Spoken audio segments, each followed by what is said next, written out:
বন্ধুরা, আজ আমি রান্না করব বিয়ে বাড়ি স্টাইলের এঁচোড় চিংড়ি। তো তার জন্য প্রথমেই আমরা কড়াইতে সরষের তেল গরম করে নিয়েছি। এরপর দিয়ে দেবো গোটা গরম মশলা, শুকনো লঙ্কা, তেজপাতা ফোড়ন।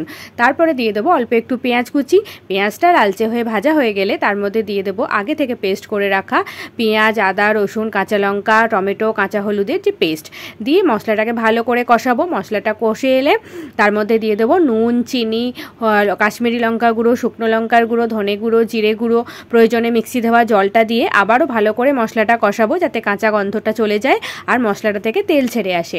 তারপরে এর মধ্যে দিয়ে দেবো আগে থেকে নুন হলুদ দিয়ে সেদ্ধ করে ভেজে রাখা আলুর টুকরো আর এঁচোড়ের টুকরোগুলো দিয়ে আবারও ভালো করে কষাবো। প্রয়োজনে একটু জল দিতে পারো।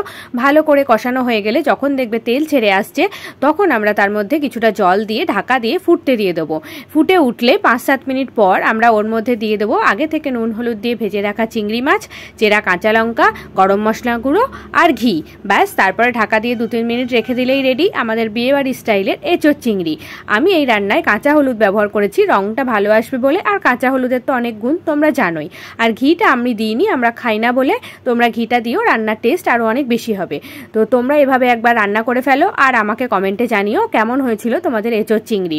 তো আর আমার ভিডিওটা যদি ভালো লেগে থাকে তাহলে আমার চ্যানেলটাকে সাবস্ক্রাইব করো আর আমার ভিডিওটা লাইক আর শেয়ার করো। তো আজকের মতো এখানেই টাটা, দেখা হবে নেক্সট কোনো ভিডিওতে।